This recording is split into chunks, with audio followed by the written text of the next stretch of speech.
नमस्कार मित्रांनो. तर बार्टी, TITI, सारथी, महाज्योती व आरटी या संस्थांमार्फत राबवण्यात येणाऱ्या स्पर्धा परीक्षा पूर्व प्रशिक्षण कार्यक्रमाकरिता बार्टी पुणे मार्फत घेण्यात येणाऱ्या सामायिक प्रवेश परीक्षेचे वेळापत्रक तसेच प्रवेशपत्र उपलब्ध झालेलं आहे. तर त्याच्याबद्दलची संपूर्ण माहिती आपण या व्हिडिओमध्ये जाणून घेणार आहोत.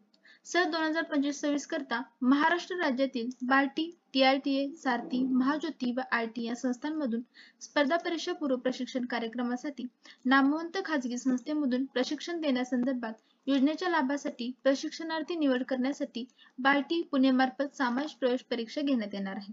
याकरिता इच्छुक व पात्र उमेदवारांकडून त्या संस्थानुसार घेण्यात येणाऱ्या योजनेच्या लाभासाठी ऑनलाईन अर्ज मागवण्यात आलेले होते.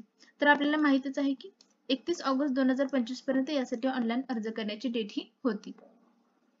त्यानुसार सामायिक प्रवेश परीक्षा म्हणजेच कॉमन एंट्रन्स टेस्ट ही दिनांक 14 सप्टेंबर 2025 ते 27 सप्टेंबर 2025 या कालावधीत आयोजित केलेली आहे. तर त्याचं डिटेल वेळापत्रक आपण बघणार आहोत. तर आपली एक्झाम ही 14 सप्टेंबर 2025 पासून चालू होणार आहे. तर 14 सप्टेंबर 2025 रोजी आपला UPSCचा म्हणजेच युनियन पब्लिक सर्व्हिस कमिशनची आपली एक्झाम असणार आहे. तर त्यामध्ये कोणते कोणते इन्स्टिट्यूट इन्व्हॉल्व आहेत ते सुद्धा इथे दिलेलं आहे. नेक्स्ट 15 सप्टेंबर 2025 ला सुद्धा UPSCची असणार आहे. त्याच्यानंतर 16 सप्टेंबर 2025 ला IBPS, SBI, RBI, RRB, NABARD, insurance, LIC आणि अदर. नेक्स्ट 17 सप्टेंबर 2025 ला MPSC, 18 सप्टेंबर 2025 ला सुद्धा MPSC, 19 सप्टेंबर 2025 ला सुद्धा MPSC, 20 सप्टेंबर 2025 ला सुद्धा MPSC म्हणजे ह्या चारही दिवशी आपली MPSC ची एक्झाम होणार आहे. त्याच्यानंतर 21 सप्टेंबर 2025 ला MPSC मध्येच ग्रुप BC म्हणजे क्लास 3 आणि 23 सप्टेंबर 2025 ला सुद्धा ग्रुप B आणि C ची एक्झाम असणार आहे. त्याच्यानंतर 24 सप्टेंबर 2025 ला स्टाफ सिलेक्शन कमिशन म्हणजेच SSC, 25 सप्टेंबर 2025 ला SSC प्लस पोलीस, मिलिटरी आणि पॅरामिलिटरी यासाठी होणार आहे एक्झाम. त्याच्यानंतर 26 सप्टेंबर 2025 ला पोलीस, मिलिटरी आणि पॅरामिलिटरी ट्रेनिंग प्रोग्राम. त्याच्यानंतर लास्ट आपला असणार आहे 27 सप्टेंबर 2025 ला महाराष्ट्र पब्लिक सर्व्हिस कमिशन म्हणजेच MPSC judicial magistrate first class यासाठी आपली एक्झाम होणार आहे. तर याच्यामध्ये कोणते कोणते इन्स्टिट्यूट इन्व्हॉल्व आहेत ते सुद्धा इथे दिलेले आहे, तुम्ही बघून घ्या. तर उपरोक्त प्रमाणे नमूद केल्याप्रमाणे निर्धारित करण्यात आलेल्या दिनांकापासून सामायिक प्रवेश परीक्षा म्हणजे CET घेण्यात येणार आहे. तर त्याच्याबद्दलच्या ज्या काही सविस्तर सूचना आहेत त्या आपण बघणार आहोत. तर त्यामध्ये वरील तक्त्यात नमूद केल्यानुसार प्रत्येक परीक्षानिहाय स्वतंत्र प्रवेशपत्र उपलब्ध करून देण्यात येणार आहे. त्यानुसार परीक्षानिहाय प्रवेशपत्र डाउनलोड करून घेण्याची जबाबदारी ही उमेदवाराची असेल. तर एखाद्या उमेदवाराने 2 किंवा 3 एक्झामला सुद्धा अप्लाय केलेला असू शकतं. तर त्यासाठी त्यांना स्वतंत्र ऍडमिट कार्ड हे डाउनलोड करायचं आहे. कोणत्याही परिस्थितीत प्रवेशपत्रावर नमूद केलेले परीक्षेचे ठिकाण आणि परीक्षा केंद्र हे बदलून मिळणार नाही. वरील सर्व परीक्षांच्या वेळा उमेदवाराच्या प्रवेशपत्रावर देण्यात आलेल्या आहेत. त्यानुसार उमेदवारांनी परीक्षेस उपस्थित राहायचं आहे.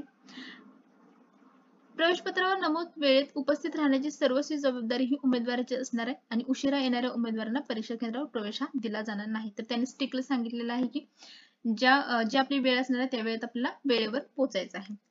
तर प्रवेशपत्र डाउनलोड करण्यासाठी उमेदवाराला त्यांनी जे ऑनलाईन अर्जात नमूद केलेला ईमेल ID असणार आहे किंवा मोबाईल नंबर असणार आहे त्याच्यावर त्यांनी मेसेज केलेला आहे, तिथून तुम्ही डाउनलोड करू शकता.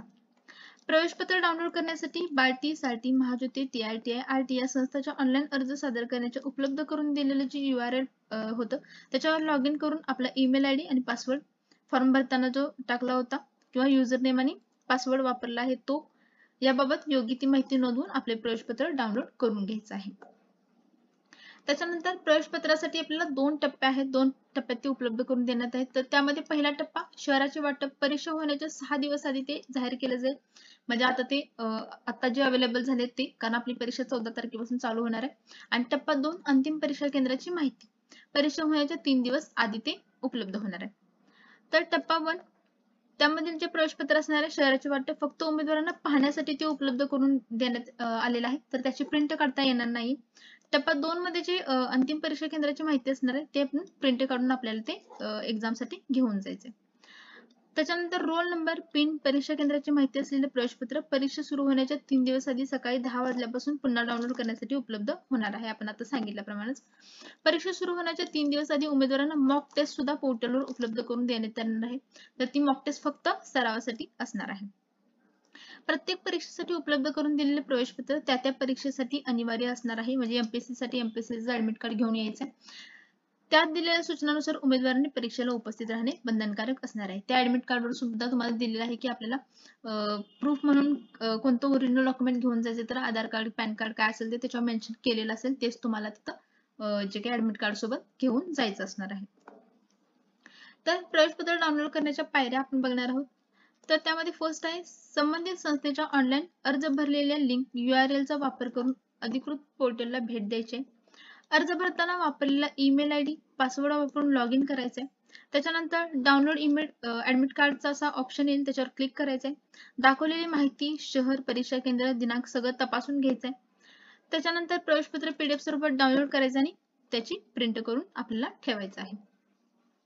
लास्ट पॉइंट आहे प्रवेशपत्राबाबत काही तांत्रिक अडचण उद्भवल्यास खालील उपलब्ध करून दिलेल्या ईमेलवर आपल्याला किंवा संपर्क करायचा आहे नंबरवर. तर त्यांनी प्रत्येक संस्थेसाठी नंबर आणि हा ईमेल ID सुद्धा दिलेला आहे. म्हणजे तुम्हाला तुमचं ऍडमिट कार्ड डाउनलोड होत नसेल किंवा पासवर्ड वगैरे चुकीचं सांगत असेल, असं काही टेक्निकल प्रॉब्लेम असेल तर तुम्ही त्यांच्याशी या नंबरवरून संपर्क हा साधू शकता. तर याची जी ऑफिशियल PDF आहे ती सुद्धा आपण आपल्या टेलिग्राम चॅनलवर अपलोड करू. त्याचबरोबर हॉल तिकीट डाउनलोड करण्याच्या लिंक सुद्धा आपण आपल्या टेलिग्राम चॅनलवर अपलोड करू. तिथून तुम्ही त्या बघून घ्या. तर तुम्हाला ही माहिती आवडली असेल तर आपल्या व्हिडिओला लाईक करा आणि अशाच नवीन अपडेट्ससाठी आपल्या चॅनलला सबस्क्राईब करा. थँक्यू.